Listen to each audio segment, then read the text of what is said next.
It's something we all want and something we all need. But in Brighton, boy, does water come with a whole lot of headaches.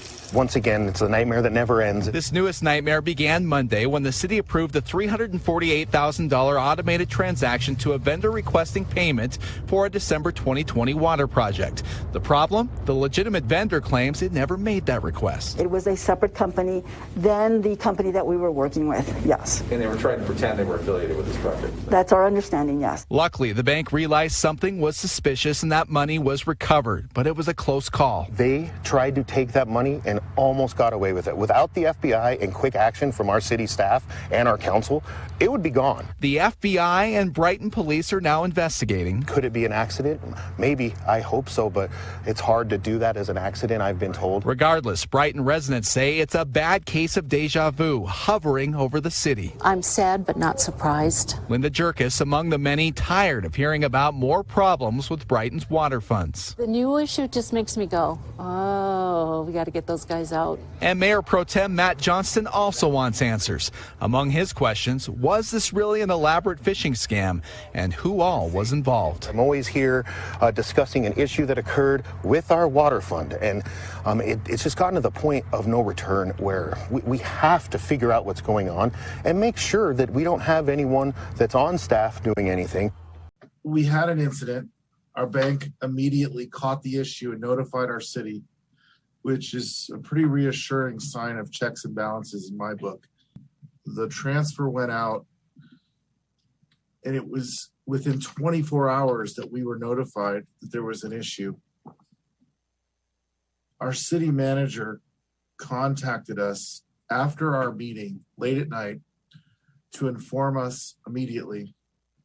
The very next day, a press release went out to the public admitting what happened, advising the public that it happened. It sure looked to me like our staff and our city manager jumped immediately into action to make sure something like this doesn't happen again. It seems like she got the memo pretty quickly that this was, we dodged a bullet and we're going to prevent it from happening again. And I think we're really fortunate to have someone who did that and to have a staff that took it so seriously. In terms of our IT, I've met our IT director, right when I got on council. We had several conversations being in a similar line of work. And I can tell you that our IT department is very cybersecurity focused. Our IT director has been concerned about threats like this from day one, aware of the seriousness, does training, secures our systems, ensures all the safeguards are in place that should be, in my opinion. I don't see anything that our IT's done wrong. Should we make some changes in our procedures to make sure it doesn't happen again? Of course we should. But I can tell you that I've personally worked with dozens of companies and government agencies that have experienced similar attacks. This stuff occurs routinely. They're sophisticated. They go out, they find your forms, they listen to meetings, they gather information, they look at your bids. Government agencies like this are tough because all this stuff is public information. People can go out there and gather all kinds of data, get your forms. They can be very patient. Once they gather the data they need to do something like this, you can go online and you can get a brand new domain that's one letter different from the company that we're working with. Get an email account spun up in 15 minutes for a cost of about $20. A lot of times these companies will even go to your legitimate company. They'll call, they'll record their actual phone tree and set up a voice over IP account online in about 5 minutes. And they can even give you a number that you call back, and it's the actual message of the company you work with every day. So despite what I heard on the news, this is a common thing that happens. And as we were told, a lot of times it goes unnoticed for weeks and the money can be gone. It takes them time to get the money transferred. And because of the quick action that didn't leave, we were able to get that money back. So I'm saying all this. I don't really like to get into my work or try to second guess what people in our city are doing that are in this similar business as me. But I do want I know our council wants to do a good job in making sure our city's being transparent and making sure there isn't something to worry about.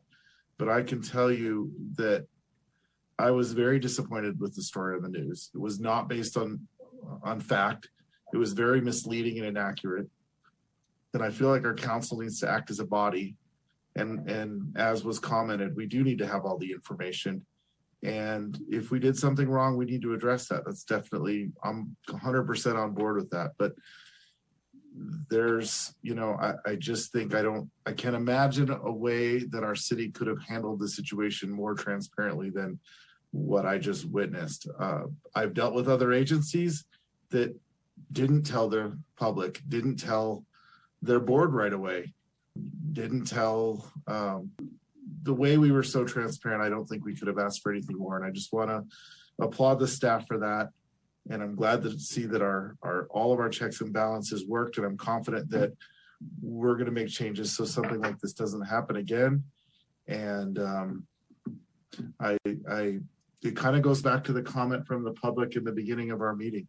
We need to work together. We need to be a team. We don't need to have people going off and saying disparaging things on the news without us all talking together and making decisions and governing as a body. Thank you very much.